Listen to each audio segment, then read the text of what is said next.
Bonjour à tous et bienvenue pour cette nouvelle vidéo qui sera un point lecture. Et comme vous le voyez, on profite du soleil là. J'enregistre la vidéo en direction de mon balcon. On profite, il fait un temps superbe, il fait super beau. Donc voilà, j'en profite en même temps, à la fois pour vous donner un petit peu faire le point sur mes lectures, pour vous donner un petit peu de soleil dans cette période de confinement. Alors sans plus attendre, je vais vous parler de L'archipel des larmes de Camille Agrèbe, paru aux éditions Calman Levy dans leur collection Noire. Ça faisait longtemps que je l'avais dans ma palle et j'ai eu très très envie de le lire à la suite de la vie de Steph de la chaîne Piketty Bookin. Donc on suit,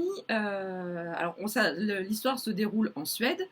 On va suivre l'histoire de 4 femmes sur 4 périodes différentes de l'histoire. On commence en 1944, pendant la Seconde Guerre mondiale.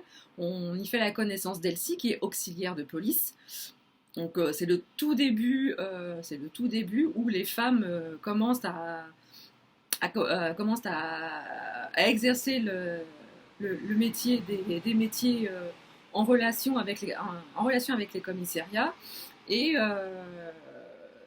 ils découvrent le cadavre d'une femme clouée au sol chez elle.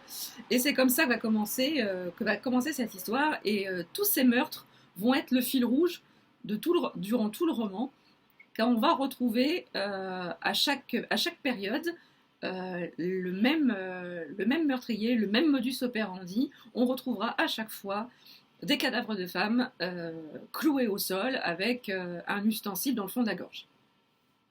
On reprend ensuite l'histoire en 1976 avec Britt Marie qui se trouve être la fille d'Elsie.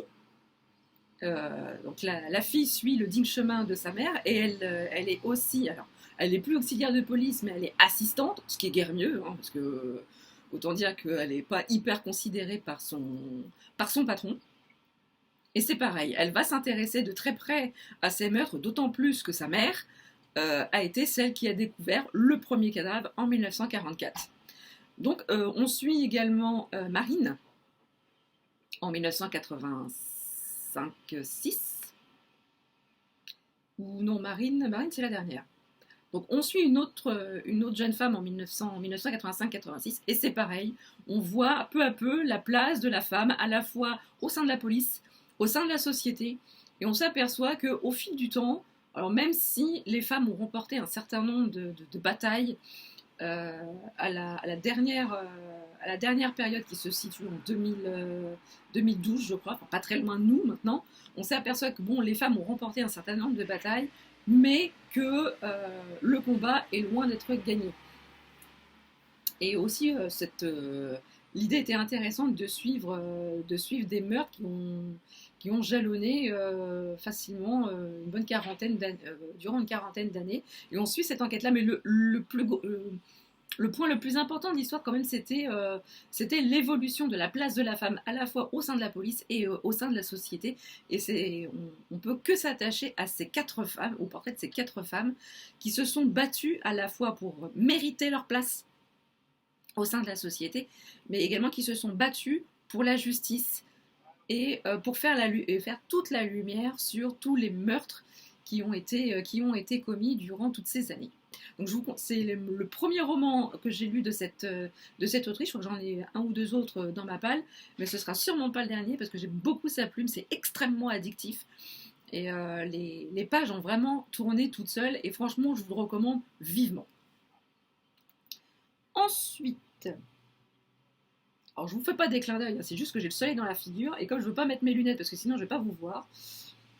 Alors ensuite, on enchaîne avec, si ça veut bien apparaître, vous entendez ce silence absolument prodigieux, on n'entend rien, il n'y a pas, on entend un petit peu les petits oiseaux quand même. Je ne sais pas si vous les entendez. Oui.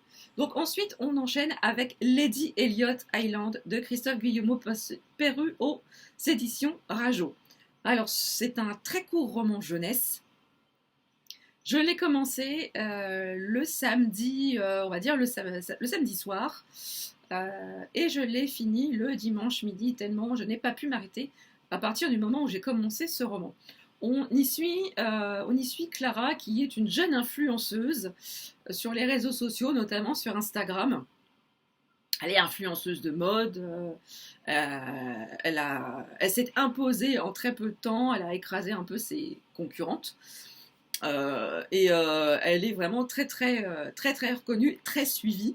Elle a de nombreux followers et elle nourrit aussi ce réseau de followers avec d'innombrables photos. Et pour son anniversaire, son père lui offre des billets d'avion pour Lady Elliot Island, qui est unique, qui se situe au large de l'Australie.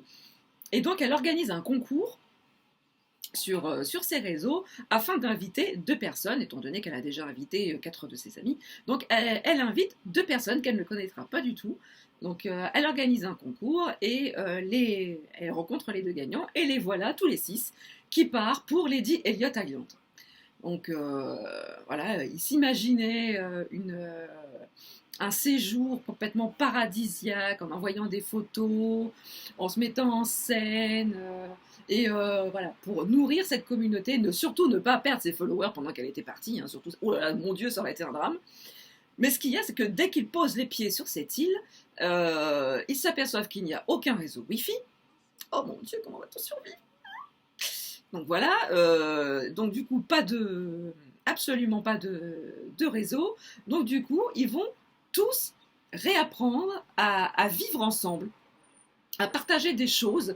Et très vite, Clara va se détacher de cette communauté virtuelle. Elle va se détacher de ses followers. Elle va plus être littéralement scotchée à ses écrans. Et elle va vivre pleinement cette aventure avec ses amis dans ce cadre qui est franchement paradisiaque, à redécouvrir la faune et la flore. Passer des soirées entre amis sur la plage avec un coin du feu. Alors, c'est très cliché, mais le coin du feu, avec le gars qui joue de la guitare pour plaire aux filles. Enfin, bon, voilà. Faut pas oublier quand même qu'on est dans le roman jeunesse, young adulte, donc on y va quand même un petit peu vers ces images un peu fantasmées. Mais dès leur arrivée également, il arrive un certain nombre de déconvenues à Clara. Et très vite, ses amis vont s'apercevoir qu'il y a quelqu'un qui lui veut du mal. Donc, il y a quand même une petite enquête derrière, un petit suspense. Mais très vite, l'auteur a su nous embarquer dans cet élément paradisiaque qui est Lady Elliot Island, qui est une île qui existe vraiment. Vous pouvez chercher sur Google, vous pouvez taper Lady Elliot Island et vous pourrez facilement la voir. C'est un roman. Voilà, on s'attache tout de suite au personnage, même si Clara est quelquefois un peu, au tout début, elle est vraiment imbuvable, très centrée sur elle-même, très centrée, oh là là, mon Dieu, je suis une youtubeuse, voilà, je suis instagrammeuse, voilà, je suis géniale, bref. Donc elle est un peu un but de sa personne, mais elle change très très vite au fur et à mesure du roman et on peut que s'attacher à elle et à tous ses petits camarades. Voilà, faut savoir que Christophe Guillemot, c'est son premier roman jeunesse. Sinon, il a écrit beaucoup de romans policiers, étant donné qu'il est lui-même policier à la base. Mais franchement, c'est une très très bonne découverte et j'espère qu'il va réitérer un peu l'expérience parce que franchement, c'est une très très belle découverte et je pense qu'on a découvert encore un très très bon auteur jeunesse. Alors, on va poursuivre. Alors, je l'ai avec ma dernière lecture que j'ai fini, pour ainsi dire, ce matin. Donc, il s'agit de Nid de guêpe de Rachel Abbott, paru aux éditions Belfond Noir. Alors ici, on va suivre Anna, qui est une jeune mère de famille heureuse en ménage, avec 2 enfants. Elle est directrice d'école. Et son mari ne travaille plus suite à un accident. Il a été agressé. On lui a brisé la jambe et la rotule, ce qui fait que du coup maintenant il ne travaille plus, il reste à la maison. Et du coup c'est Anna qui subvient aux besoins de sa famille. Mais très vite on s'aperçoit qu'Anna a une double vie. Elle cache beaucoup de choses à son mari. Dans son passé, elle a connu un jeune homme qui s'appelle Scott. Ils ont vécu une passion dévorante pendant 1 an. Et au fur et à mesure, on apprend vraiment ce qui s'est passé à ce moment-là. Et on apprend très vite que Scott est mort. On ne sait pas comment, on ne sait pas pourquoi. Mais Anna vit avec cette culpabilité, avec ce fardeau, dont elle n'a toujours pas parlé à son mari actuel. Elle lui a caché ce pan de son passé. Et un jour, en allant travailler, elle écoute la radio. Et là, elle tombe des nues car elle entend la voix de Scott à la radio. Et du coup, elle se dit, mais du coup, il n'est pas mort. Et tout le long du roman, on va alterner entre le présent et le passé. Et on va découvrir ce qui s'est passé durant sa folle passion avec Scott. Et comment ça s'est terminé et pourquoi ça ressort maintenant. Alors, j'ai j'ai assez vite découvert j'ai su très vite comment ça allait se terminer. C'est l'enquête, voilà, c'est somme toute assez classique.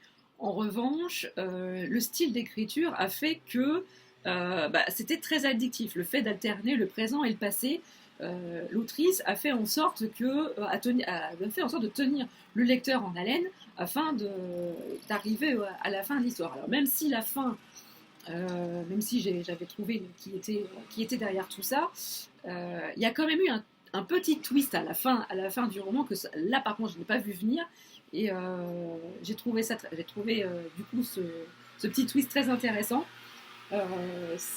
Alors, même si l'enquête est somme toute assez classique, la psychologie d'Anna est quand même assez intéressante, c'est une femme qui a vécu plusieurs vies et qui a jonglé toute sa vie entre les mensonges.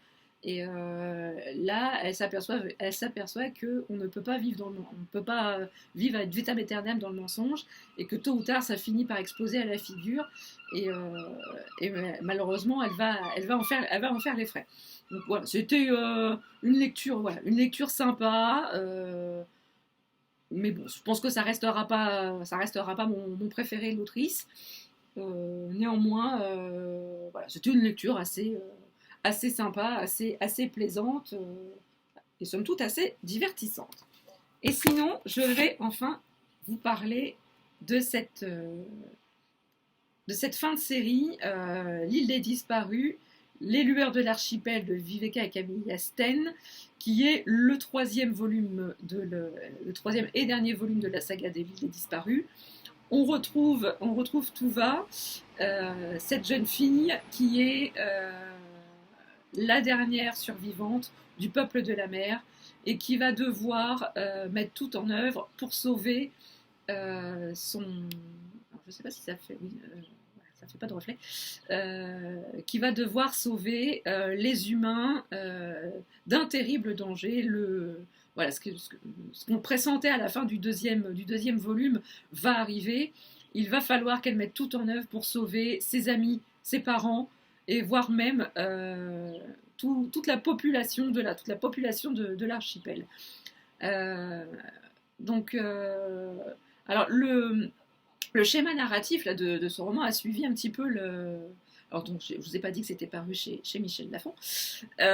Donc le schéma narratif suit un peu les mêmes que sur les deux précédents volumes. On voit Tuva un peu dans son quotidien avec ses parents, avec ses camarades de classe, et ils vont découvrir une information qui va peut-être les aider dans leur quête. Ils vont aller à la rencontre de cette personne qui est susceptible de leur donner des informations.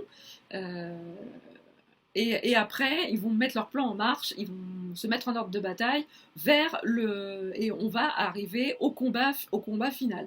Donc ce troisième volume suit exactement le même schéma narratif que les deux premiers.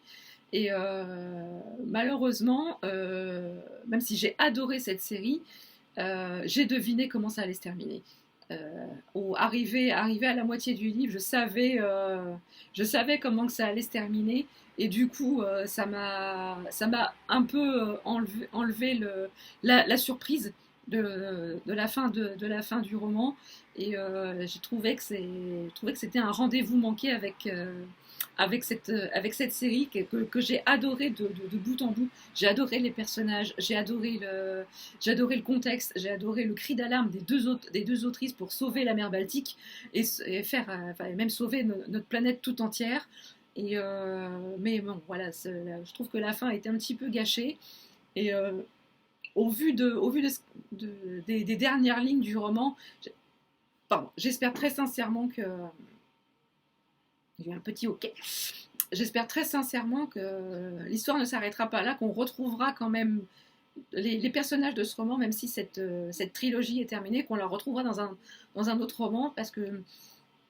Alors, pour ceux qui n'aiment pas les fins ouvertes, bah, elle est un petit peu ouverte cette fin, donc on peut imaginer plein de choses, mais j'aurais vraiment aimé qu'il y ait une fin un peu plus claire pour nos héros, pour clôturer vraiment cette série qui a été vraiment super, géniale et extraordinaire au point de vue des personnages.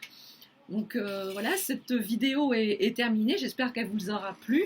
J'espère que vous prendrez tous ces rayons de soleil avec plaisir. J'espère que ça vous rendra un peu de lumière et un peu de soleil dans cette période de confinement.